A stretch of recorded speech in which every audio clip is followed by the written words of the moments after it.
Benjamin Franklin was an American polymath active as a writer, scientist, inventor, statesman, diplomat, printer, publisher, and political philosopher. Among the leading intellectuals of his time, Franklin was one of the founding fathers of the United States and the first United States Postmaster General. As a scientist, he was a major figure in the American Enlightenment and the history of physics for his discoveries and theories regarding electricity. As an inventor, he is known for the lightning rod, bifocals, and the Franklin stove, among other inventions. He founded many civic organizations, including the Library Company, Philadelphia's first fire department, and the University of Pennsylvania. Franklin earned the title of the First American for his early and indefatigable campaigning for colonial unity, initially as an author and spokesman in London for several colonies. As the first United States ambassador to France, he exemplified the emerging American nation. Franklin was foundational in defining the American ethos as a marriage of the practical values of thrift, hard work, education, community spirit, self-governing institutions, and opposition to authoritarianism, both political and religious, with the scientific and tolerant values of the Enlightenment. In the words of historian Henry Steele Commager, in Franklin could be merged the virtues of Puritanism without its defects, the illumination of the Enlightenment without its heat. To Walter Isaacson, this makes Franklin the most accomplished American of his age and the most influential in inventing the type of society America would become. Franklin became a successful newspaper editor and printer in Philadelphia, the leading city in the colonies, publishing the Pennsylvania Gazette at the age of 23. He became wealthy publishing this and Poor Richard's Almanac, which he authored under the pseudonym Richard Saunders. After 1767, he was associated with the Pennsylvania Chronicle, a newspaper that was known for its revolutionary sentiments and criticisms of the policies of the British Parliament and the Crown. He pioneered and was the first president of Academy and College of Philadelphia, which opened in 1751 and later became the University of Pennsylvania. He organized and was the first secretary of the American Philosophical Society and was elected president in 1769. Franklin became a national hero in America as an agent for several colonies when he spearheaded an effort in London to have the Parliament of Great Britain repeal the unpopular Stamp Act. An accomplished diplomat, he was widely admired among the French as American minister to Paris and was a major figure in the development of positive Franco-American relations. His efforts proved vital for the American Revolution in securing shipments of crucial munitions from France. He was promoted to Deputy Postmaster General for the British colonies on August 10, 1753, having been Philadelphia Postmaster for many years, and this enabled him to set up the first national communications network. During the Revolution, he became the first United States Postmaster General. He was active in community affairs and colonial and state politics, as well as national and international affairs. From 1785 to 1788, he served as governor of Pennsylvania. He initially owned and dealt in slaves, but, by the late 1750s, he began arguing against slavery, became an abolitionist, and promoted education and the integration of blacks into U.S. society. His life and legacy of scientific and political achievement, and his status as one of America's most influential founding fathers, have seen Franklin honored more than 2 centuries after his death on the 50-cent piece, the $100 bill, warships, and the names of many towns, counties, educational institutions, and corporations, as well as numerous cultural references and with a portrait in the Oval Office. Ancestry. Benjamin Franklin's father, Josiah Franklin, was a tallow chandler, soaper, and candlemaker.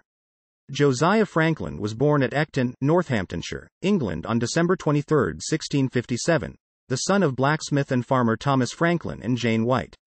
Benjamin's father and all 4 of his grandparents were born in England. Josiah Franklin had a total of 17 children with his 2 wives. He married his first wife, Anne Child, in about 1677 in Ecton and emigrated with her to Boston in 1683. They had 3 children before emigration, and 4 after. Following her death, Josiah was married to Abia Folger on July 9, 1689, in the Old South Meeting House by Reverend Samuel Willard, and would eventually have 10 children with her. Benjamin, their 8th child, was Josiah Franklin's 15th child overall, and his 10th and final son. Benjamin Franklin's mother, Abia, was born in Nantucket, Massachusetts Bay Colony, on August 15, 1667, to Peter Folger, a miller and schoolteacher, and his wife, Mary Morrell Folger, a former indentured servant. Mary Folger came from a Puritan family that was among the first pilgrims to flee to Massachusetts for religious freedom, sailing for Boston in 1635 after King Charles I of England had begun persecuting Puritans. Her father Peter was the sort of rebel destined to transform colonial America. As clerk of the court, he was jailed for disobeying the local magistrate in defense of middle-class shopkeepers and artisans in conflict with wealthy landowners. Benjamin Franklin followed in his grandfather's footsteps in his battles against the wealthy Penn family that owned the Pennsylvania colony. Early life in Boston. Benjamin Franklin was born on Milk Street, in Boston, Massachusetts, on January 17, 1706, and baptized at Old South Meeting House. As a child growing up along the Charles River, Franklin recalled that he was generally the leader among the boys. Josiah wanted Ben to attend school with the clergy but only had enough money to send him to school for 2 years. He attended Boston Latin School but did not graduate. He continued his education through voracious reading. Although his parents talked to the church as a career for Franklin, his schooling ended when he was 10. He worked for his father for a time, and at 12 he became an apprentice to his brother James, a printer, who taught Ben the printing trade. When Ben was 15, James founded the New England Courant, which was the first truly independent newspaper in the colonies. When denied the chance to write a letter to the paper for publication, Franklin adopted the pseudonym of Silence Dogood, a middle-aged widow. Mrs. Dogood's letters were published and became a subject of conversation around town. Neither James nor the Courant's readers were aware of the ruse, and James was unhappy with Ben when he discovered the popular correspondent was his younger brother. Franklin was an advocate of free speech from an early age. When his brother was jailed for 3 weeks in 1722 for publishing material unflattering to the governor, young Franklin took over the newspaper and had Mrs. Dogood, quoting Cato's letters, proclaim, "Without freedom of thought there can be no such thing as wisdom and no such thing as public liberty without freedom of speech." Franklin left his apprenticeship without his brother's permission, and in so doing became a fugitive. Philadelphia. At age 17, Franklin ran away to Philadelphia, Pennsylvania, seeking a new start in a new city. When he first arrived, he worked in several printer shops around town, but he was not satisfied by the immediate prospects. After a few months, while working in a printing house, Franklin was convinced by Pennsylvania Governor Sir William Keith to go to London, ostensibly to acquire the equipment necessary for establishing another newspaper in Philadelphia. Finding Keith's promises of backing a newspaper empty, Franklin worked as a typesetter in a printer's shop in what is now the Church of St. Bartholomew the Great in the Smithfield area of London. Following this, he returned to Philadelphia in 1726 with the help of Thomas Denham, a merchant who employed Franklin as clerk, shopkeeper, and bookkeeper in his business. Junto and Library. In 1727, Benjamin Franklin, then 21, formed the Junto, a group of like-minded aspiring artisans and tradesmen who hoped to improve themselves while they improved their community. The Junto was a discussion group for issues of the day. It subsequently gave rise to many organizations in Philadelphia. The Junto was modeled after English coffeehouses that Franklin knew well, and which had become the center of the spread of Enlightenment ideas in Britain. Reading was a great pastime of the Junto, but books were rare and expensive. This did not suffice, however. Franklin conceived the idea of a subscription library, which would pool the funds of the members to buy books for all to read. This was the birth of the Library Company of Philadelphia. Its charter was composed by Franklin in 1731. In 1732, Franklin hired the first American librarian, Louis Timothy. The Library Company is now a great scholarly and research library. Newspaperman. Upon Denham's death, Franklin returned to his former trade. In 1728, Franklin had set up a printing house in partnership with Hugh Meredith. The following year he became the publisher of a newspaper called the Pennsylvania Gazette. The Gazette gave Franklin a forum for agitation about a variety of local reforms and initiatives through printed essays and observations. Over time, his commentary, and his adroit cultivation of a positive image as an industrious and intellectual young man, earned him a great deal of social respect. But even after Franklin had achieved fame as a scientist and statesman, he habitually signed his letters with the unpretentious B. Franklin, printer. In 1732, Ben Franklin published the first German-language newspaper in America, Die Philadelphische Zeitung, although it failed after only 1 year because 4 other newly founded German papers quickly dominated the newspaper market. Franklin printed Moravian religious books in German. Franklin often visited Bethlehem, Pennsylvania, staying at the Moravian Sun Inn. In a 1751 pamphlet on demographic growth and its implications for the colonies, he called the Pennsylvania Germans, Palatine Boers, who could never acquire the complexion of the English settlers, and referred to blacks and tawnies as weakening the social structure of the colonies. Although Franklin apparently reconsidered shortly thereafter, and the phrases were omitted from all later printings of the pamphlet, his views may have played a role in his political defeat in 1764. According to Ralph Frosca, Franklin promoted the printing press as a device to instruct colonial Americans in moral virtue. Frosca argues he saw this as a service to God, because he understood moral virtue in terms of actions, thus, doing good provides a service to God. Despite his own moral lapses, Franklin saw himself as uniquely qualified to instruct Americans in morality. He tried to influence American moral life through the construction of a printing network based on a chain of partnerships from the Carolinas to New England. Franklin thereby invented the first newspaper chain. It was more than a business venture, for like many publishers, since he believed that the press had a public service duty. When Franklin established himself in Philadelphia, shortly before 1730, the town boasted two wretched little news sheets: Andrew Bradford's The American Weekly Mercury, and Samuel Keimer's Universal Instructor in All Arts and Sciences, and Pennsylvania Gazette. This instruction in all arts and sciences consisted of weekly extracts from Chambers's Universal Dictionary. Franklin quickly did away with all this when he took over the Instructor and made it the Pennsylvania Gazette. The Gazette soon became Franklin's characteristic organ, which he freely used for satire, for the play of his wit, even for sheer excess of mischief or of fun. From the first, he had a way of adapting his models to his own uses. The series of essays called The Busy Body, which he wrote for Bradford's American Mercury in 1729, followed the general Addisonian form, already modified to suit homelier conditions.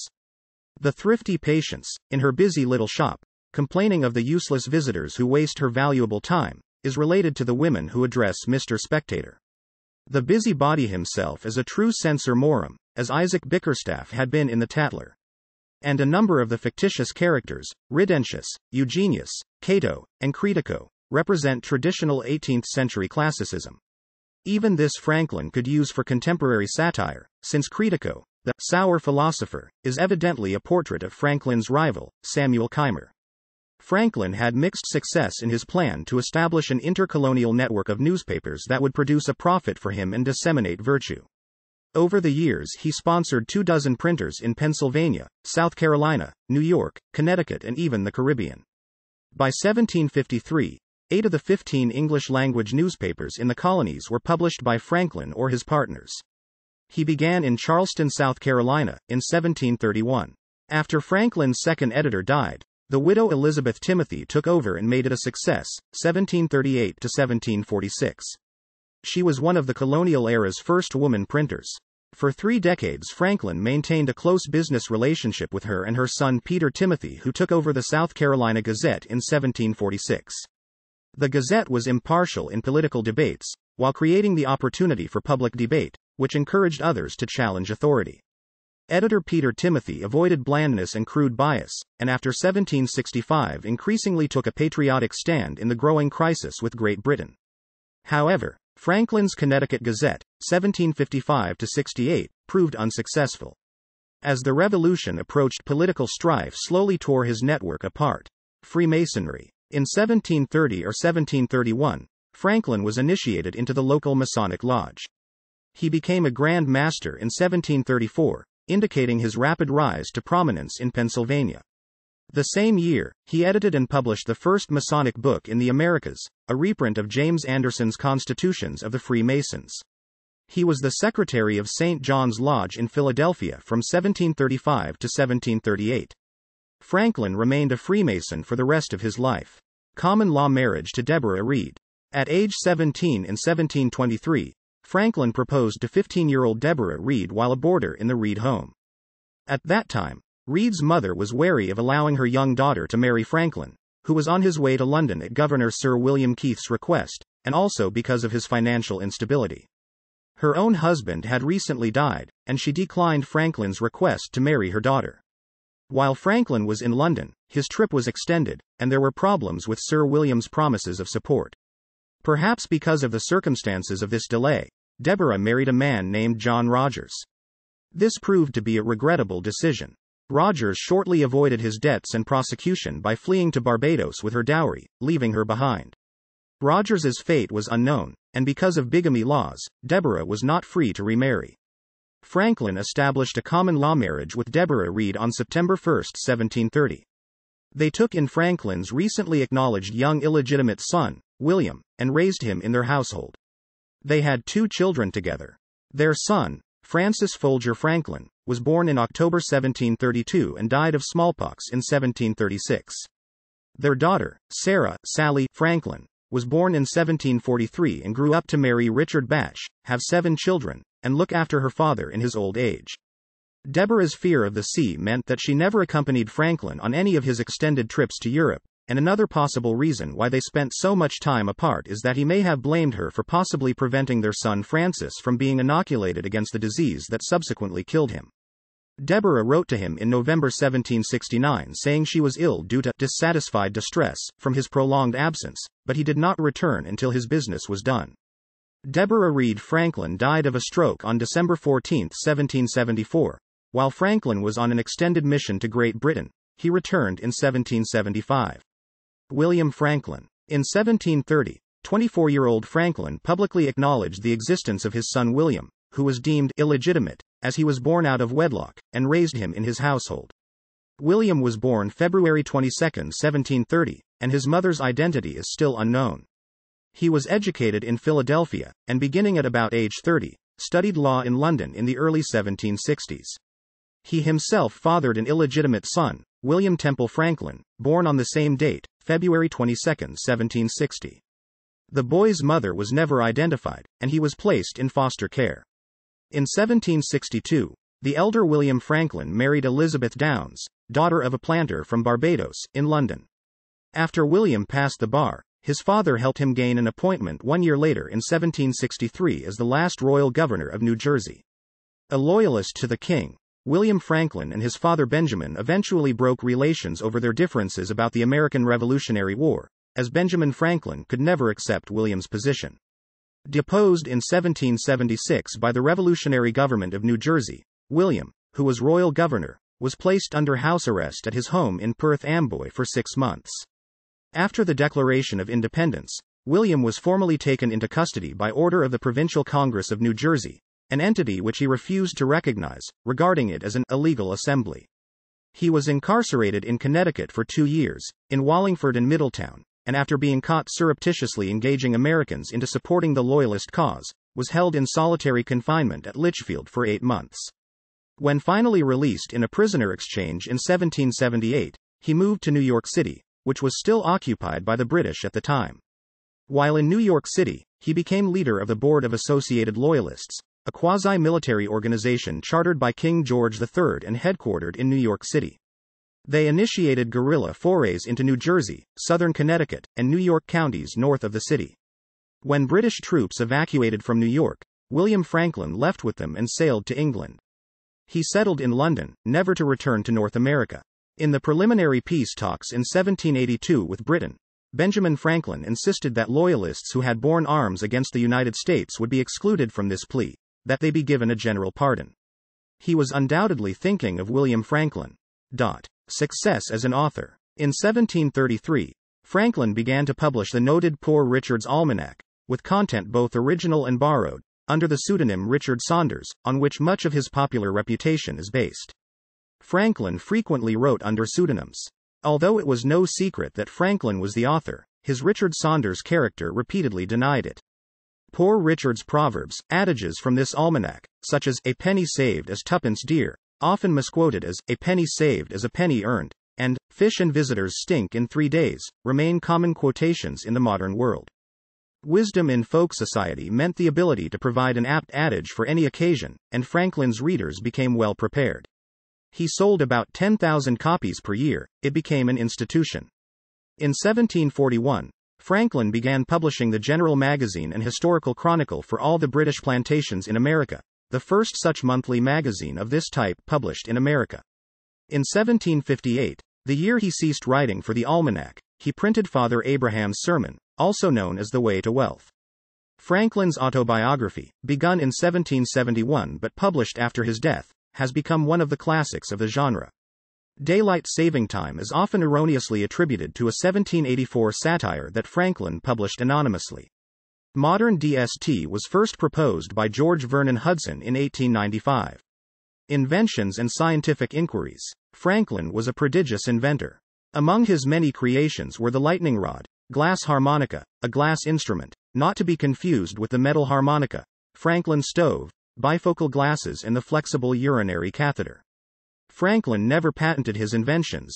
In his autobiography he wrote, "As we enjoy great advantages from the inventions of others, we should be glad of an opportunity to serve others by any invention of ours, and this we should do freely and generously." Electricity. Franklin started exploring the phenomenon of electricity in 1746 when he saw some of Archibald Spencer's lectures using static electricity for illustrations. Franklin proposed that vitreous and resinous electricity were not different types of electrical fluid, as electricity was called then, but the same fluid under different pressures. The same proposal was made independently that same year by William Watson. Franklin was the first to label them as positive and negative respectively, and he was the first to discover the principle of conservation of charge. In 1748, he constructed a multiple plate capacitor, that he called an electrical battery, not to be confused with Volta's pile, by placing 11 panes of glass sandwiched between lead plates, suspended with silk cords and connected by wires. In pursuit of more pragmatic uses for electricity, remarking in spring 1749 that he felt chagrined a little that his experiments had heretofore resulted in nothing in this way of use to mankind, Franklin planned a practical demonstration. He proposed a dinner party where a turkey was to be killed with electric shock and roasted on an electrical spit. After having prepared several turkeys this way, Franklin noted that the birds killed in this manner eat uncommonly tender. Franklin recounted that in the process of one of these experiments, he was shocked by a pair of Leyden jars, resulting in numbness in his arms that persisted for one evening, noting, "I am ashamed to have been guilty of so notorious a blunder."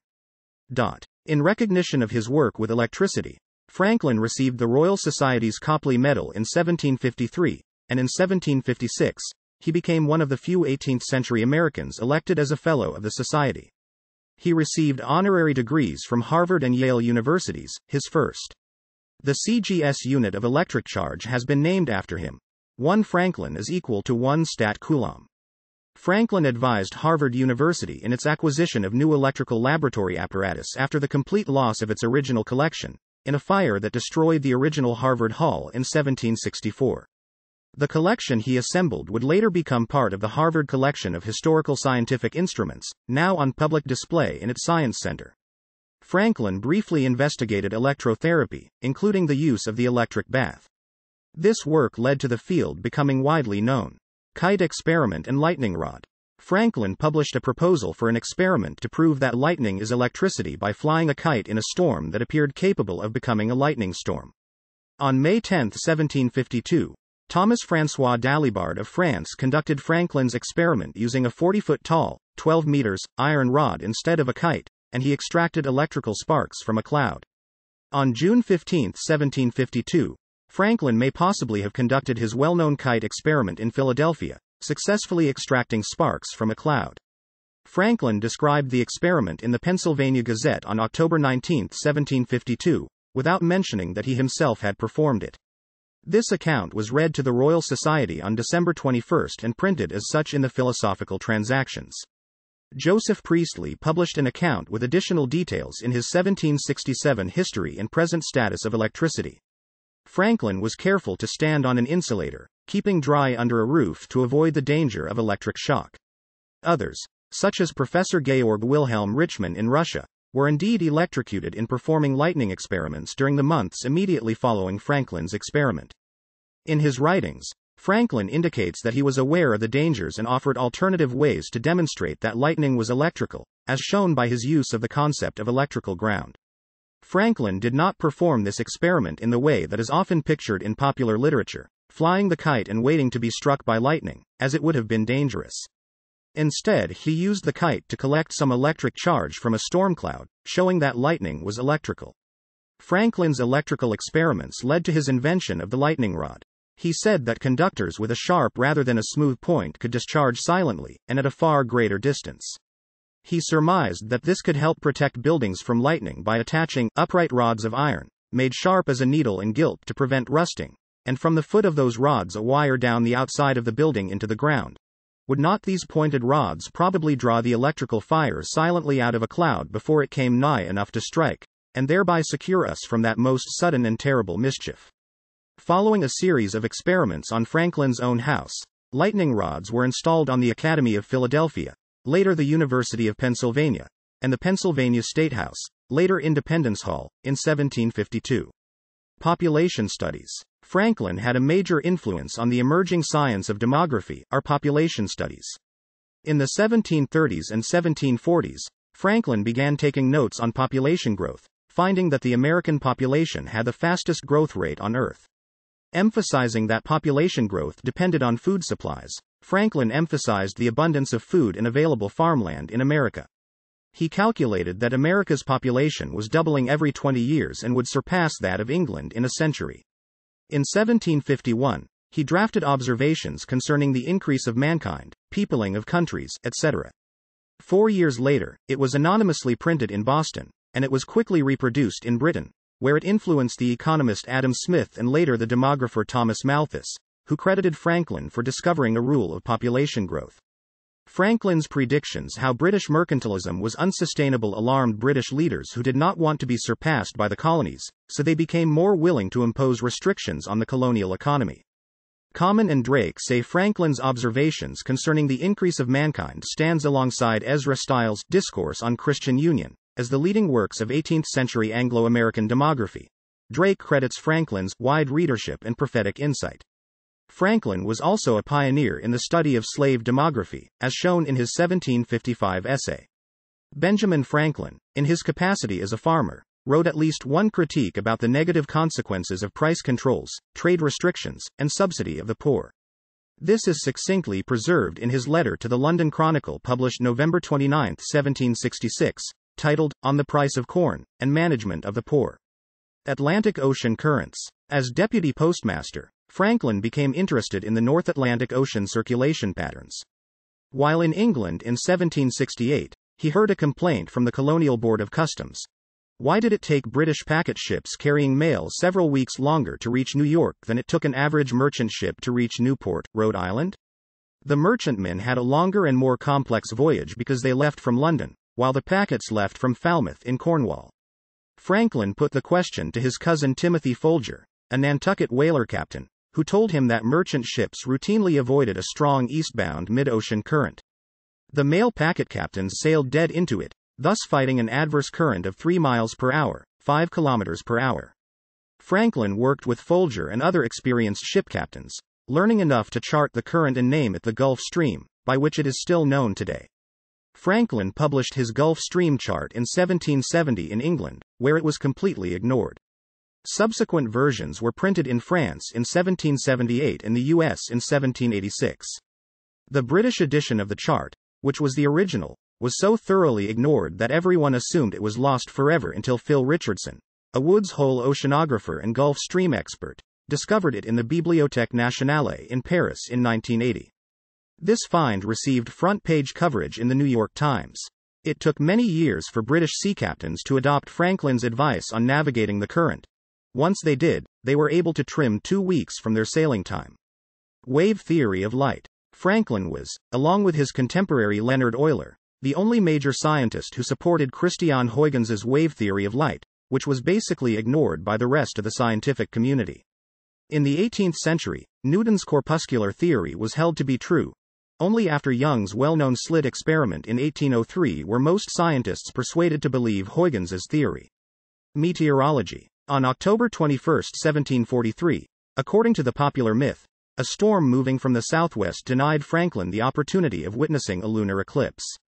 Franklin was said to have noted that the prevailing winds were actually from the northeast, contrary to what he had expected. In correspondence with his brother, Franklin learned that the same storm had not reached Boston until after the eclipse, despite the fact that Boston is to the northeast of Philadelphia. He deduced that storms do not always travel in the direction of the prevailing wind, a concept that greatly influenced meteorology. After the Icelandic volcanic eruption of Laki in 1783, and the subsequent harsh European winter of 1784, Franklin made observations connecting the causal nature of these two separate events. He wrote about them in a lecture series. Traction kiting. Though Benjamin Franklin has been most noted kite-wise for his lightning experiments, he has also been noted by many for using kites to pull humans and ships across waterways. George Pocock, in the book A Treatise on the Aeroplustic Art, or Navigation in the Air, by means of kites, or buoyant sails, noted being inspired by Benjamin Franklin's traction of his body by kite power across a waterway. In his later years, he suggested using the technique for pulling ships. Concept of cooling. Franklin noted a principle of refrigeration by observing that on a very hot day, he stayed cooler in a wet shirt in a breeze than he did in a dry one. To understand this phenomenon more clearly, Franklin conducted experiments. In 1758, on a warm day in Cambridge, England, Franklin and fellow scientist John Hadley experimented by continually wetting the ball of a mercury thermometer with ether and using bellows to evaporate the ether. With each subsequent evaporation, the thermometer read a lower temperature, eventually reaching 7 degrees Fahrenheit, minus 14 degrees Celsius.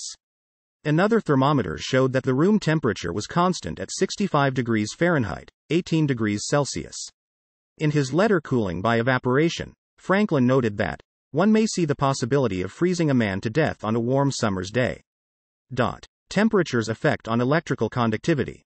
According to Michael Faraday, Franklin's experiments on the non-conduction of ice are worth mentioning, although the law of the general effect of liquefaction on electrolytes is not attributed to Franklin.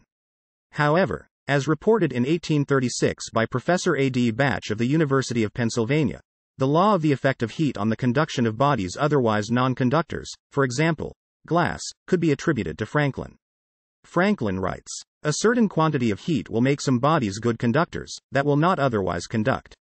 And again, "And water, though naturally a good conductor, will not conduct well when frozen into ice." Oceanography findings. An aging Franklin accumulated all his oceanographic findings in Maritime Observations, published by the Philosophical Society's Transactions in 1786. It contained ideas for sea anchors, catamaran hulls, watertight compartments, shipboard lightning rods, and a soup bowl designed to stay stable in stormy weather. Decision-making. Oil on water. While traveling on a ship, Franklin had observed that the wake of a ship was diminished when the cooks scuttled their greasy water. He studied the effects on a large pond in Clapham Common, London. "I fetched out a cruet of oil and dropped a little of it on the water. Though not more than a teaspoonful, produced an instant calm over a space of several yards square." He later used the trick to calm the waters by carrying a little oil in the hollow joint of my cane. Musical endeavors. Franklin is known to have played the violin, the harp, and the guitar. He also composed music, notably a string quartet in early classical style. While he was in London, he developed a much improved version of the glass harmonica, in which the glasses rotate on a shaft, with the player's fingers held steady, instead of the other way around.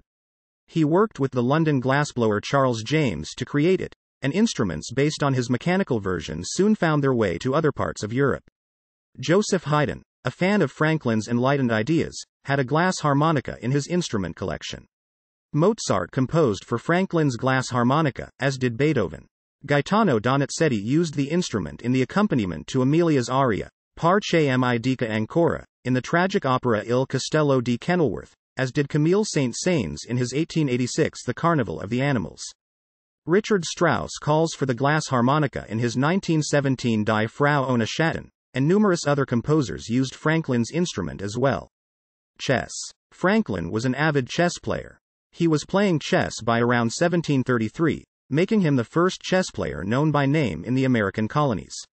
His essay on The Morals of Chess in Columbian Magazine in December 1786 is the second known writing on chess in America.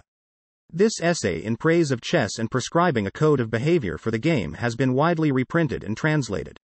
He and a friend also used chess as a means of learning the Italian language, which both were studying. The winner of each game between them had the right to assign a task, such as parts of the Italian grammar to be learned by heart, to be performed by the loser before their next meeting. Franklin was able to play chess more frequently against stronger opposition during his many years as a civil servant and diplomat in England, where the game was far better established than in America. He was able to improve his playing standard by facing more experienced players during this period. He regularly attended Old Slaughter's Coffee House in London for chess and socializing, making many important personal contacts. While in Paris, both as a visitor and later as ambassador, he visited the famous Café de la Régence, which France's strongest players made their regular meeting place. No records of his games have survived, so it is not possible to ascertain his playing strength in modern terms.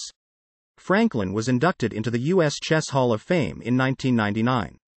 The Franklin Mercantile Chess Club in Philadelphia, the second oldest chess club in the U.S., is named in his honor. Public life. Early steps in Pennsylvania. In 1736, Franklin created the Union Fire Company, one of the first volunteer firefighting companies in America. In the same year, he printed a new currency for New Jersey based on innovative anti-counterfeiting techniques he had devised. Throughout his career, Franklin was an advocate for paper money, publishing a modest enquiry into the nature and necessity of a paper currency in 1729, and his printer printed money. He was influential in the more restrained and thus successful monetary experiments in the Middle Colonies, which stopped deflation without causing excessive inflation. In 1766 he made a case for paper money to the British House of Commons. As he matured, Franklin began to concern himself more with public affairs. In 1743, he first devised a scheme for the Academy, Charity School, and College of Philadelphia. However, the person he had in mind to run the Academy, Reverend Richard Peters, refused, and Franklin put his ideas away until 1749 when he printed his own pamphlet, Proposals Relating to the Education of Youth in Pennsylvania. He was appointed president of the Academy on November 13, 1749. The Academy and the Charity School opened on August 13, 1751. In 1743, Franklin founded the American Philosophical Society to help scientific men discuss their discoveries and theories. He began the electrical research that, along with other scientific inquiries, would occupy him for the rest of his life, in between bouts of politics and money-making.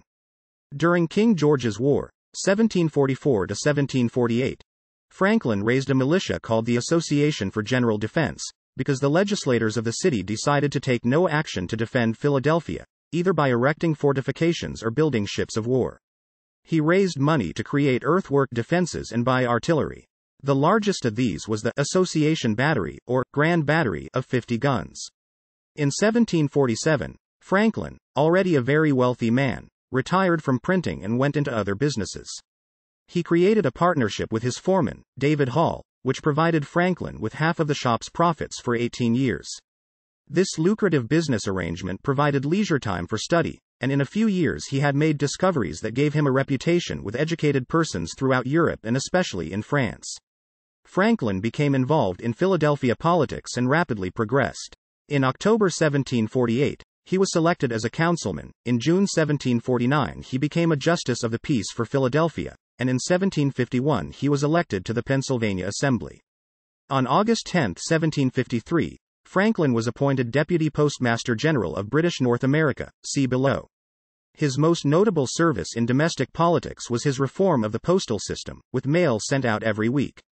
In 1751, Franklin and Thomas Bond obtained a charter from the Pennsylvania legislature to establish a hospital. Pennsylvania Hospital was the first hospital in what was to become the United States of America. In 1752, Franklin organized the Philadelphia Contributionship, the first homeowners insurance company in what would become the United States.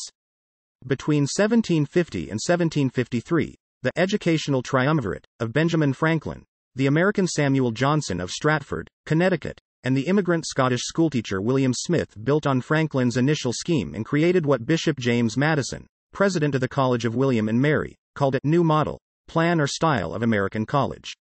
Franklin solicited, printed in 1752, and promoted an American textbook of moral philosophy by Samuel Johnson, titled Elementa Philosophica, to be taught in the new colleges to replace courses in denominational divinity.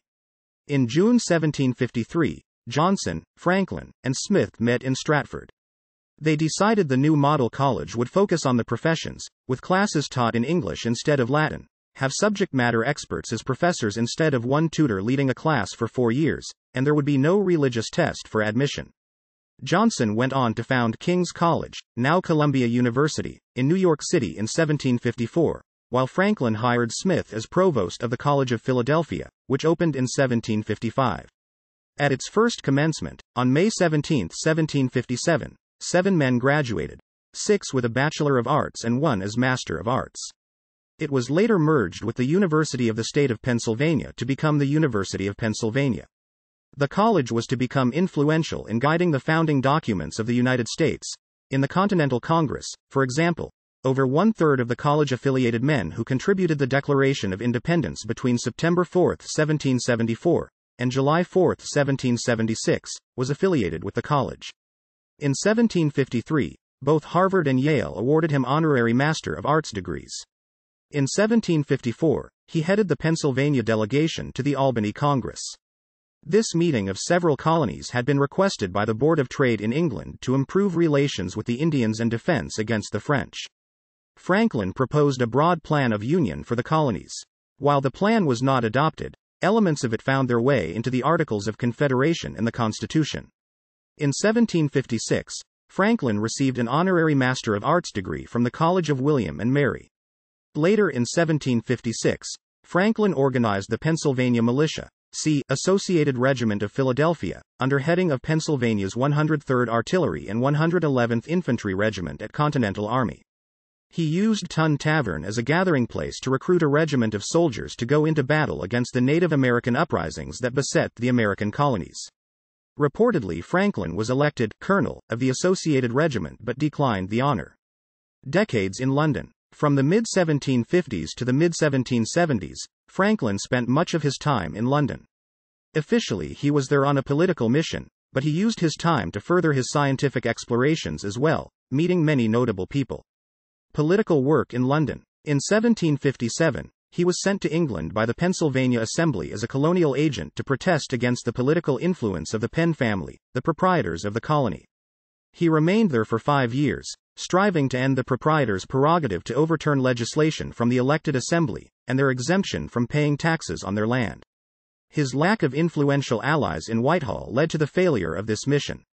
At this time, many members of the Pennsylvania Assembly were feuding with William Penn's heirs, who controlled the colony as proprietors. After his return to the colony, Franklin led the Anti-Proprietary Party in the struggle against the Penn family, and was elected Speaker of the Pennsylvania House in May 1764. His call for a change from proprietary to royal government was a rare political miscalculation, however. Pennsylvanians worried that such a move would endanger their political and religious freedoms. Because of these fears, and because of political attacks on his character, Franklin lost his seat in the October 1764 Assembly elections. The Anti-Proprietary Party dispatched Franklin to England again to continue the struggle against the Penn family proprietorship. During this trip, events drastically changed the nature of his mission. In London, Franklin opposed the 1765 Stamp Act. Unable to prevent its passage, he made another political miscalculation and recommended a friend to the post of stamp distributor for Pennsylvania. Pennsylvanians were outraged, believing that he had supported the measure all along, and threatened to destroy his home in Philadelphia. Franklin soon learned of the extent of colonial resistance to the Stamp Act, and he testified during the House of Commons proceedings that led to its repeal. With this, Franklin suddenly emerged as the leading spokesman for American interests in England. He wrote popular essays on behalf of the colonies. Georgia, New Jersey, and Massachusetts also appointed him as their agent to the Crown. Franklin lodged in a house in Craven Street, just off the Strand in central London. During his stays there, he developed a close friendship with his landlady, Margaret Stevenson, and her circle of friends and relations, in particular, her daughter Mary, who was more often known as Polly. Their house, which he used on various lengthy missions from 1757 to 1775, is the only one of his residences to survive. It opened to the public as the Benjamin Franklin House Museum in 2006. Franklin conversed and corresponded with many important Britons during this period. Among his inner circle were the printer William Strahan and the jurist Richard Jackson. He also corresponded with leading figures in the Scottish Enlightenment, including David Hume. Whilst in London, Franklin became involved in radical politics. He belonged to a gentlemen's club, which he called the Honest Whigs, which held stated meetings, and included members such as Richard Price, the minister of Newington Green Unitarian Church who ignited the Revolution controversy, and Andrew Kippis. In 1763, Franklin's illegitimate son William Franklin, by then an attorney and assistant to Franklin's colonial advocacy in London, was appointed colonial governor of New Jersey. Scientific work in London. In 1756, Franklin had become a member of the Society for the Encouragement of Arts, Manufactures and Commerce, now the Royal Society of Arts or RSA, which had been founded in 1754 and whose early meetings took place in Covent Garden coffee shops. After his return to the United States in 1775, Franklin became the Society's corresponding member, continuing a close connection. The RSA instituted a Benjamin Franklin Medal in 1956 to commemorate the 250th anniversary of his birth and the 200th anniversary of his membership of the RSA. The study of natural philosophy, what we would call science, drew him into overlapping circles of acquaintance. Franklin was, for example, a corresponding member of the Lunar Society of Birmingham, which included such other scientific and industrial luminaries as Matthew Boulton, James Watt, Josiah Wedgwood and Erasmus Darwin. On occasion he visited them. In 1759, the University of St. Andrews awarded Franklin an honorary doctorate in recognition of his accomplishments. He was also awarded an honorary doctorate by Oxford University in 1762. Because of these honors, Franklin was often addressed as Dr. Franklin. While living in London in 1768, he developed a phonetic alphabet in a scheme for a new alphabet and a reformed mode of spelling. This reformed alphabet discarded 6 letters Franklin regarded as redundant, C, J, Q, W, X, and Y, and substituted 6 new letters for sounds he felt lacked letters of their own. This alphabet never caught on, and he eventually lost interest. Travels around Britain and Ireland. Franklin used London as a base to travel. In 1771, he made short journeys through different parts of England, staying with Joseph Priestley at Leeds, Thomas Percival at Manchester and Erasmus Darwin at Lichfield.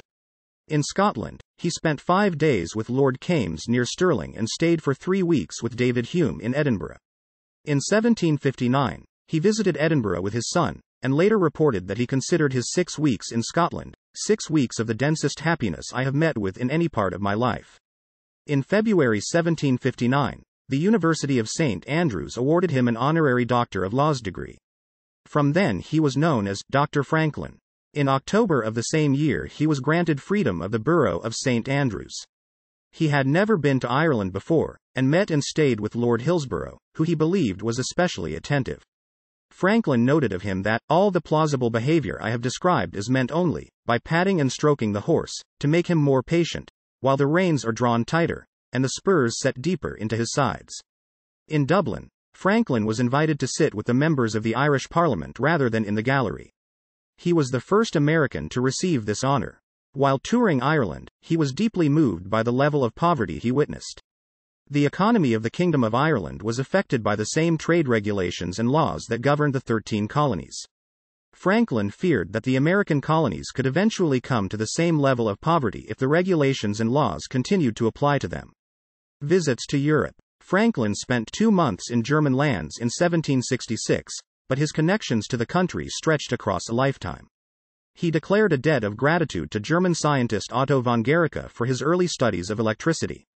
Franklin also co-authored the first treaty of friendship between Prussia and America in 1785.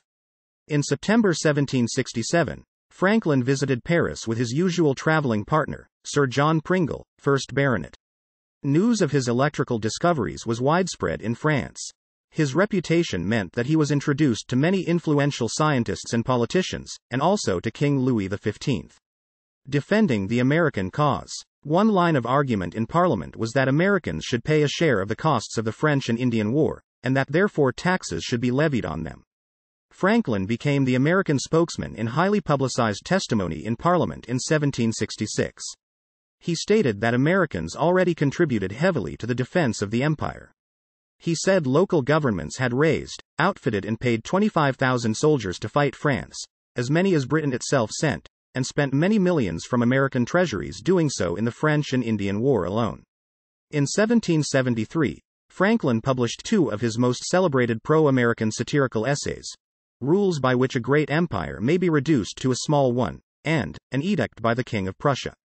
Hutchinson letters leak. In 1772, Franklin obtained private letters of Thomas Hutchinson and Andrew Oliver, governor and lieutenant governor of the province of Massachusetts Bay, proving that they had encouraged the Crown to crack down on Bostonians.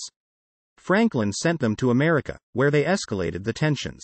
The letters were finally leaked to the public in the Boston Gazette in mid-June 1773, causing a political firestorm in Massachusetts and raising significant questions in England. The British began to regard him as the fomenter of serious trouble. Hopes for a peaceful solution ended as he was systematically ridiculed and humiliated by Solicitor General Alexander Wedderburn, before the Privy Council on January 29, 1774. He returned to Philadelphia in March 1775, and abandoned his accommodationist stance. Agent for British and Hellfire Club membership. Franklin is known to have occasionally attended the Hellfire Club's meetings during 1758 as a non-member during his time in England. However, some authors and historians would argue Benjamin Franklin was in fact a British spy. As there are no records left, having been burned in 1774, many of these members are just assumed or linked by letters sent to each other. One early proponent that Franklin was a member of the Hellfire Club and a double agent was the historian Donald McCormick, who has a history of making controversial claims. Coming of Revolution. In 1763, soon after Franklin returned to Pennsylvania from England for the first time, the western frontier was engulfed in a bitter war known as Pontiac's Rebellion. The Paxton Boys, a group of settlers convinced that the Pennsylvania government was not doing enough to protect them from American Indian raids, murdered a group of peaceful Susquehannock Indians and marched on Philadelphia. Franklin helped to organize a local militia to defend the capital against the mob. He met with the Paxton leaders and persuaded them to disperse. Franklin wrote a scathing attack against the racial prejudice of the Paxton Boys. "If an Indian injures me," he asked, "does it follow that I may revenge that injury on all Indians?" He provided an early response to British surveillance through his own network of counter-surveillance and manipulation. He waged a public relations campaign, secured secret aid, played a role in privateering expeditions, and churned out effective and inflammatory propaganda. Declaration of Independence. By the time Franklin arrived in Philadelphia on May 5, 1775, after his second mission to Great Britain, the American Revolution had begun, with skirmishes breaking out between colonials and British at Lexington and Concord. The New England militia had forced the main British army to remain inside Boston. The Pennsylvania Assembly unanimously chose Franklin as their delegate to the Second Continental Congress. In June 1776, Franklin was appointed a member of the Committee of Five that drafted the Declaration of Independence. Although he was temporarily disabled by gout and unable to attend most meetings of the committee, Franklin made several small but important changes to the draft sent to him by Thomas Jefferson. At the signing, he is quoted as having replied to a comment by John Hancock that they must all hang together. "Yes, we must, indeed, all hang together, or most assuredly we shall all hang separately." Postmaster. Well known as a printer and publisher, Franklin was appointed Postmaster of Philadelphia in 1737, holding the office until 1753, when he and publisher William Hunter were named Deputy Postmasters General of British North America, the first to hold the office. Joint appointments were standard at the time, for political reasons. Franklin was responsible for the British colonies from Pennsylvania north and east, as far as the island of Newfoundland. A post office for local and outgoing mail had been established in Halifax, Nova Scotia, by local stationer Benjamin Lee, on April 23, 1754, but service was irregular. Franklin opened the first post office to offer regular, monthly mail in what would later become Canada, at Halifax, on December 9, 1755. Meantime, Hunter became postal administrator in Williamsburg, Virginia, and oversaw areas south of Annapolis, Maryland. Franklin reorganized the service's accounting system, then improved speed of delivery between Philadelphia, New York and Boston. By 1761, efficiencies led to the first profits for the colonial post office. When the lands of New France were ceded to the British under the Treaty of Paris in 1763, the new British province of Quebec was created among them, and Franklin saw mail service expanded between Montreal, Trois-Rivières, Quebec City, and New York.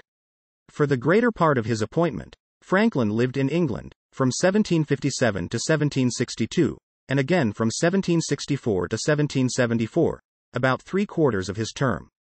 Eventually, his sympathies for the rebel cause in the American Revolution led to his dismissal on January 31, 1774. On July 26, 1775, the Second Continental Congress established the United States Post Office and named Benjamin Franklin as the first United States Postmaster General. Franklin had been a postmaster for decades and was a natural choice for the position. He had just returned from England and was appointed chairman of a committee of investigation to establish a postal system. The report of the committee, providing for the appointment of a Postmaster General for the 13 American colonies, was considered by the Continental Congress on July 25 and 26. On July 26, 1775, Franklin was appointed Postmaster General, the first appointed under the Continental Congress. It established a postal system that became the United States Post Office, a system that continues to operate today. Ambassador to France, 1776 to 1785. In December 1776, Franklin was dispatched to France as commissioner for the United States. He took with him as secretary his 16-year-old grandson, William Temple Franklin. They lived in a home in the Parisian suburb of Passy, donated by Jacques Donatien Leray de Chaumont, who supported the United States. Franklin remained in France until 1785. He conducted the affairs of his country toward the French nation with great success, which included securing a critical military alliance in 1778 and negotiating the Treaty of Paris. Among his associates in France was Honoré Gabriel Riquetti, Comte de Mirabeau, a French revolutionary writer, orator and statesman who in early 1791 would be elected president of the National Assembly. In July 1784, Franklin met with Mirabeau and contributed anonymous materials that the Frenchman used in his first signed work, Considerations sur l'ordre de Cincinnatus. The publication was critical of the Society of the Cincinnati, established in the United States. Franklin and Mirabeau thought of it as a noble order, inconsistent with the egalitarian ideals of the new republic. During his stay in France, Benjamin Franklin was active as a Freemason, serving as Venerable Master of the Lodge Les Neuf Sœurs from 1779 until 1781. He was the 106th member of the lodge. In 1784, when Franz Mesmer began to publicize his theory of animal magnetism, which was considered offensive by many, Louis XVI appointed a commission to investigate it. These included the chemist Antoine Lavoisier, the physician Joseph Ignace Guillotin, the astronomer Jean-Sylvain Bailly, and Benjamin Franklin. In doing so, the committee concluded, through blind trials, that mesmerism only seemed to work when the subjects expected it, which not only discredited mesmerism, but was the first major demonstration of the placebo effect, which was described at that time as imagination. In 1781, he was elected a Fellow of the American Academy of Arts and Sciences. Franklin's advocacy for religious tolerance in France contributed to arguments made by French philosophers and politicians that resulted in Louis XVI's signing of the Edict of Versailles in November 1787. This edict effectively nullified the Edict of Fontainebleau, which had denied non-Catholics civil status and the right to openly practice their faith. Franklin also served as American minister to Sweden, although he never visited that country. He negotiated a treaty that was signed in April 1783. On August 27, 1783, in Paris, Franklin witnessed the world's first hydrogen balloon flight. Le Globe, created by Professor Jacques Charles and Les Frères Robert, was watched by a vast crowd as it rose from the Champ de Mars, now the site of the Eiffel Tower. Franklin became so enthusiastic that he subscribed financially to the next project to build a manned hydrogen balloon. On December 1, 1783, Franklin was seated in the special enclosure for honored guests when Le Charlier took off from the Jardin des Tuileries, piloted by Jacques Charles and Nicolas Louis Robert. Constitutional Convention. When he returned home in 1785, Franklin occupied a position only second to that of George Washington as the champion of American independence. Franklin returned from France with an unexplained shortage of £100,000 in congressional funds. In response to a question from a member of Congress about this, Franklin, quoting the Bible, quipped, "Muzzle not the ox that treadeth out his master's grain." The missing funds were never again mentioned in Congress. Leray honored him with a commissioned portrait painted by Joseph Duplessis, which now hangs in the National Portrait Gallery of the Smithsonian Institution in Washington, D.C. After his return, Franklin became an abolitionist and freed his 2 slaves. He eventually became president of the Pennsylvania Abolition Society. In 1787, Franklin served as a delegate to the Philadelphia Convention. He held an honorary position and seldom engaged in debate. He is the only founding father who is a signatory of all 4 of the major documents of the founding of the United States: the Declaration of Independence, the Treaty of Alliance with France, the Treaty of Paris, and the United States Constitution. In 1787, a group of prominent ministers in Lancaster, Pennsylvania, proposed the foundation of a new college named in Franklin's honor. Franklin donated £200 towards the development of Franklin College, now called Franklin and Marshall College. Between 1771 and 1788, he finished his autobiography. While it was at first addressed to his son, it was later completed for the benefit of mankind at the request of a friend. President of Pennsylvania. Special balloting conducted October 18, 1785, unanimously elected Franklin the sixth President of the Supreme Executive Council of Pennsylvania, replacing John Dickinson. The office was practically that of governor. Franklin held that office for slightly over 3 years, longer than any other, and served the constitutional limit of 3 full terms. Shortly after his initial election, he was re-elected to a full term on October 29, 1785, and again in the fall of 1786 and on October 31, 1787. In that capacity he served as host to the Constitutional Convention of 1787 in Philadelphia. Virtue, religion, and personal beliefs. Like the other advocates of republicanism, Franklin emphasized that the new republic could survive only if the people were virtuous. All his life he explored the role of civic and personal virtue, as expressed in Poor Richard's aphorisms. Franklin felt that organized religion was necessary to keep men good to their fellow men, but rarely attended religious services himself.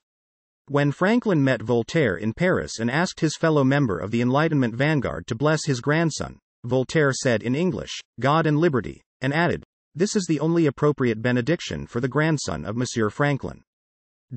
Franklin's parents were both pious Puritans. The family attended the Old South Church, the most liberal Puritan congregation in Boston, where Benjamin Franklin was baptized in 1706. Franklin's father, a poor chandler, owned a copy of a book, Bonifacius' Essays to Do Good, by the Puritan preacher and family friend Cotton Mather, which Franklin often cited as a key influence on his life. Franklin's first pen name, Silence Dogood, paid homage both to the book and to a widely known sermon by Mather. The book preached the importance of forming voluntary associations to benefit society. Franklin learned about forming do-good associations from Cotton Mather, but his organizational skills made him the most influential force in making voluntarism an enduring part of the American ethos. Franklin formulated a presentation of his beliefs and published it in 1728. It did not mention many of the Puritan ideas regarding salvation, the divinity of Jesus, or indeed much religious dogma. He clarified himself as a deist in his 1771 autobiography, although still considered himself a Christian. He retained a strong faith in a God as the wellspring of morality and goodness in man, and as a providential actor in history responsible for American independence. The motion met with resistance and was never brought to a vote. Franklin was an enthusiastic supporter of the evangelical minister George Whitefield during the First Great Awakening. Franklin did not subscribe to Whitefield's theology, but he admired Whitefield for exhorting people to worship God through good works. Franklin published all of Whitefield's sermons and journals, thereby earning a lot of money and boosting the Great Awakening. Franklin retained a lifelong commitment to the Puritan virtues and political values he had grown up with, and through his civic work and publishing, he succeeded in passing these values into the American culture permanently. He had a passion for virtue. These Puritan values included his devotion to egalitarianism, education, industry, thrift, honesty, temperance, charity, and community spirit. The classical authors read in the Enlightenment period taught an abstract ideal of republican government based on hierarchical social orders of king, aristocracy, and commoners. It was widely believed that English liberties relied on their balance of power, but also hierarchical deference to the privileged class. Puritanism and the epidemic evangelism of the mid-18th century had created challenges to the traditional notions of social stratification, by preaching that the Bible taught all men are equal, that the true value of a man lies in his moral behavior, not his class, and that all men can be saved. Franklin, steeped in Puritanism and an enthusiastic supporter of the evangelical movement, rejected the salvation dogma, but embraced the radical notion of egalitarian democracy. Franklin's commitment to teach these values was itself something he gained from his Puritan upbringing, with its stress on inculcating virtue and character in themselves and their communities. These Puritan values and the desire to pass them on were one of Franklin's quintessentially American characteristics, and helped shape the character of the nation. Franklin's writings on virtue were derided by some European authors, such as Jacob Fugger in his critical work Portrait of American Culture. Max Weber considered Franklin's ethical writings a culmination of the Protestant ethic, which ethic created the social conditions necessary for the birth of capitalism. One of Franklin's notable characteristics was his respect, tolerance, and promotion of all churches. Referring to his experience in Philadelphia, he wrote in his autobiography, "New places of worship were continually wanted, and generally erected by voluntary contribution. My mite for such purpose, whatever might be the sect, was never refused." He helped create a new type of nation that would draw strength from its religious pluralism. The evangelical revivalists who were active mid-century, such as Franklin's friend and preacher, George Whitefield, were the greatest advocates of religious freedom, claiming liberty of conscience to be an inalienable right of every rational creature. Whitefield's supporters in Philadelphia, including Franklin, erected a large, new hall that could provide a pulpit to anyone of any belief. Franklin's rejection of dogma and doctrine and his stress on the God of ethics and morality and civic virtue made him the prophet of tolerance. Franklin composed a parable against persecution, an apocryphal 51st chapter of Genesis in which God teaches Abraham the duty of tolerance. While he was living in London in 1774, he was present at the birth of British Unitarianism, attending the inaugural session of the Essex Street Chapel, at which Theophilus Lindsay drew together the first avowedly Unitarian congregation in England. This was somewhat politically risky, and pushed religious tolerance to new boundaries, as a denial of the doctrine of the Trinity was illegal until the 1813 Act. Although Franklin's parents had intended for him to have a career in the church, Franklin as a young man adopted the Enlightenment religious belief in deism, that God's truths can be found entirely through nature and reason, declaring, "I soon became a thorough deist." As a young man he rejected Christian dogma in a 1725 pamphlet, a dissertation on liberty and necessity, pleasure and pain, which he later saw as an embarrassment, while simultaneously asserting that God is all-wise, all-good, all-powerful. He defended his rejection of religious dogma with these words, "I think opinions should be judged by their influences and effects, and if a man holds none that tend to make him less virtuous or more vicious, it may be concluded that he holds none that are dangerous, which I hope is the case with me." After the disillusioning experience of seeing the decay in his own moral standards, and those of two friends in London whom he had converted to deism, Franklin turned back to a belief in the importance of organized religion, on the pragmatic grounds that without God and organized churches, man will not be good. Moreover, because of his proposal that prayers be said in the Constitutional Convention of 1787, many have contended that in his later life Franklin became a pious Christian. According to David Morgan, Franklin was a proponent of religion in general. He prayed to powerful goodness, and referred to God as the infinite. John Adams noted that Franklin was a mirror in which people saw their own religion. The Catholics thought him almost a Catholic. The Church of England claimed him as one of them. The Presbyterians thought him half a Presbyterian, and the Friends believed him a wet Quaker. Whatever else Franklin was, concludes Morgan, he was a true champion of generic religion. In a letter to Richard Price, Franklin stated that he believed that religion should support itself without help from the government, claiming, "When a religion is good, I conceive that it will support itself. And, when it cannot support itself, and God does not take care to support, so that its professors are obliged to call for the help of the civil power, it is a sign, I apprehend, of its being a bad one."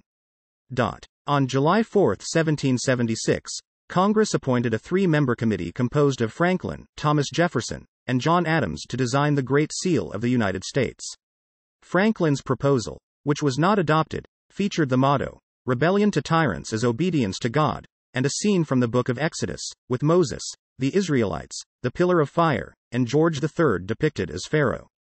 The design that was produced was never acted upon by Congress, and the Great Seal's design was not finalized until a third committee was appointed in 1782. 13 Virtues. Franklin sought to cultivate his character by a plan of 13 virtues, which he developed at age 20, in 1726, and continued to practice in some form for the rest of his life. His autobiography lists his 13 virtues as, Franklin did not try to work on them all at once. Instead, he would work on one and only one each week, leaving all others to their ordinary chance. While Franklin did not live completely by his virtues, and by his own admission he fell short of them many times, he believed the attempt made him a better man, contributing greatly to his success and happiness, which is why in his autobiography, he devoted more pages to this plan than to any other single point. In his autobiography Franklin wrote, "I hope, therefore, that some of my descendants may follow the example and reap the benefit." Slavery. Franklin owned as many as 7 slaves, including 2 men who worked in his household and his shop. Franklin posted paid ads for the sale of slaves and for the capture of runaway slaves, and allowed the sale of slaves in his general store.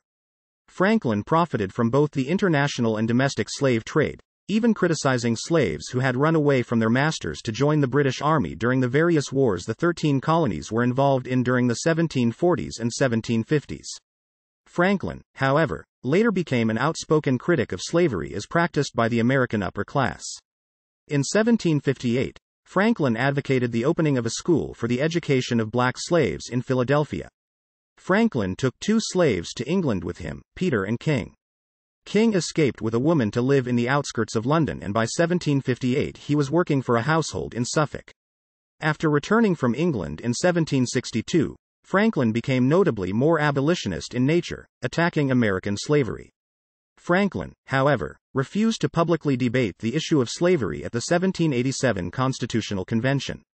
Franklin tended to take both sides of the issue of slavery, never fully divesting himself from the institution. At the time of the American founding, there were about 500,000 slaves in the United States, mostly in the 5 southernmost states, where they made up 40% of the population. Many of the leading American founders, most notably Thomas Jefferson, George Washington, and James Madison, owned slaves, but many others did not. Benjamin Franklin thought that slavery was an atrocious debasement of human nature, and a source of serious evils. He and Benjamin Rush founded the Pennsylvania Society for promoting the abolition of slavery in 1774. In his later years, as Congress was forced to deal with the issue of slavery, Franklin wrote several essays that stressed the importance of the abolition of slavery and of the integration of blacks into American society. In 1790, Quakers from New York and Pennsylvania presented their petition for abolition to Congress.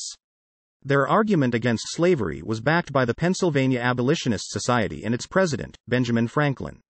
Vegetarianism. Franklin became a vegetarian when he was a teenager apprenticing at a print shop, after coming upon a book by the early vegetarian advocate Thomas Tryon. In addition, Franklin would have also been familiar with the moral arguments espoused by prominent vegetarian Quakers in colonial Pennsylvania, such as Benjamin Lay and John Woolman. Franklin also declared the consumption of meat to be unprovoked murder. Despite his convictions, he began to eat fish after being tempted by fried cod on a boat sailing from Boston, justifying the eating of animals by having observed that the fish's stomach contained other fish. Nonetheless, Franklin recognized the faulty ethics in this argument, and would continue to be vegetarian on and off. He was excited by tofu, which he learned of from the writings of Spanish missionary to China, Domingo Fernandez Navarrete. Franklin sent a sample of soybeans to prominent American botanist John Bartram, and had previously written to British diplomat and Chinese trade expert James Flint inquiring as to how tofu was made, with their correspondence believed to be the first documented use of the word tofu in the English language. Franklin's second reply to Vindex Patriae, a 1766 letter advocating self-sufficiency and less dependence on England, lists various examples of the bounty of American agricultural products, and does not mention meat. Detailing new American customs, Franklin writes that T. Hay resolved last spring to eat no more lamb, and not a joint of lamb has since been seen on any of their tables. The sweet little creatures are all alive to this day, with the prettiest fleeces on their backs imaginable. Death. Franklin suffered from obesity throughout his middle-aged and later years, which resulted in multiple health problems, particularly gout, which worsened as he aged. In poor health during the signing of the U.S. Constitution in 1787, he was rarely seen in public from then until his death. Benjamin Franklin died from pleuritic attack at his home in Philadelphia on April 17, 1790. He was aged 84 at the time of his death. His last words were reportedly, "A dying man can do nothing easy," to his daughter after she suggested that he change position in bed and lie on his side so he could breathe more easily. Approximately 20,000 people attended his funeral. He was interred in Christ Church Burial Ground in Philadelphia. Franklin's actual grave, however, as he specified in his final will, simply reads, Benjamin and Deborah Franklin. Upon learning of his death, the Constitutional Assembly in revolutionary France entered into a state of mourning for a period of 3 days, and memorial services were conducted in honor of Franklin throughout the country.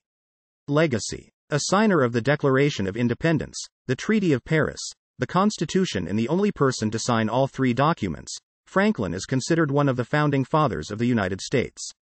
His pervasive influence in the early history of the nation has led to his being jocularly called the only president of the United States who was never president of the United States.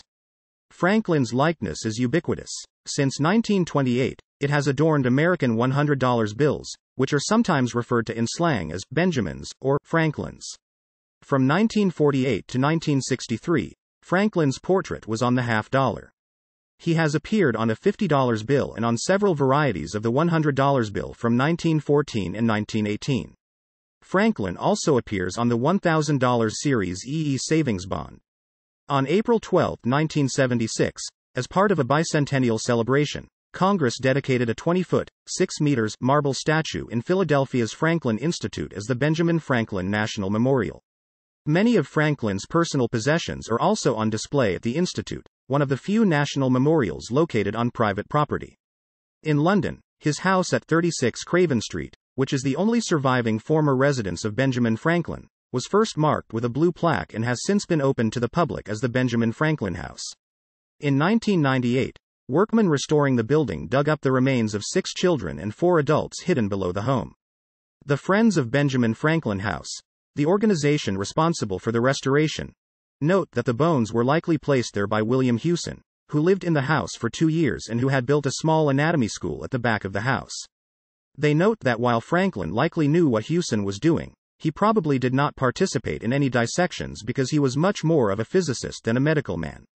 Bequest. Franklin bequeathed £1,000, about $4,400 at the time, or about $125,000 in 2018 dollars, each to the cities of Boston and Philadelphia, in trust to gather interest for 200 years. The trust began in 1785 when the French mathematician Charles-Joseph Mathon de la Cour, who admired Franklin greatly, wrote a friendly parody of Franklin's Poor Richard's Almanac called Fortunate Richard. The main character leaves a smallish amount of money in his will, 5 lots of 100 livres, to collect interest over 1, 2, 3, 4 or 5 full centuries, with the resulting astronomical sums to be spent on impossibly elaborate utopian projects. Franklin, who was 79 years old at the time, wrote thanking him for a great idea and telling him that he had decided to leave a bequest of £1,000 each to his native Boston and his adopted Philadelphia. By 1990, more than $2 million had accumulated in Franklin's Philadelphia Trust, which had loaned the money to local residents. From 1940 to 1990, the money was used mostly for mortgage loans. When the trust came due, Philadelphia decided to spend it on scholarships for local high school students. Franklin's Boston Trust Fund accumulated almost $5 million during that same time. At the end of its first 100 years, a portion was allocated to help establish a trade school that became the Franklin Institute of Boston, and the whole fund was later dedicated to supporting this institute. Franklin on U.S. postage. Benjamin Franklin is a prominent figure in American history comparable to Washington, Jefferson and Lincoln, and as such he has been honored on U.S. postage stamps many times. The image of Franklin, the first Postmaster General of the United States, occurs on the face of U.S. postage more than any other notable American save that of George Washington. Franklin appeared on the first U.S. postage stamp, displayed above, issued in 1847. From 1908 through 1923, the U.S. Post Office issued a series of postage stamps commonly referred to as the Washington-Franklin issues where, along with George Washington, Franklin was depicted many times over a 14-year period, the longest run of any one series in U.S. postal history. Along with the regular issue stamps, Franklin, however, only appears on a few commemorative stamps. Some of the finest portrayals of Franklin on record can be found on the engravings inscribed on the face of U.S. postage. Issue of 1861, issue of 1895, issue of 1918. Body Ben. Advice to a Friend on Choosing a Mistress, is a letter written by Benjamin Franklin, dated June 25, 1745, in which Franklin gives advice to a young man about channeling sexual urges. Due to its licentious nature, the letter was not published in collections of Franklin's papers during the 19th century. Federal court decisions from the mid to late 20th century cited the document as a reason for overturning obscenity laws, using it to make a case against censorship. Exhibitions. The Princess and the Patriot. Ekaterina Dashkova, Benjamin Franklin in the Age of Enlightenment exhibition opened in Philadelphia in February 2006 and ran through December 2006. Benjamin Franklin and Dashkova met only once, in Paris in 1781. Franklin was 75, and Dashkova was 37. Franklin invited Dashkova to become the first woman to join the American Philosophical Society. She was the only woman so honored for another 80 years. Later, Dashkova reciprocated by making him the first American member of the Russian Academy of Sciences. Namesakes. As a founding father of the United States, Franklin's name has been attached to many things. This audio uses material from the Wikipedia article Benjamin Franklin n.wikipedia.org/wiki/Benjamin_Franklin, which is released under the license Creative Commons. Attribution Share Alike 3.0 Unported. CC by SA 3.0 creativecommons.org/licenses/by SA/3.0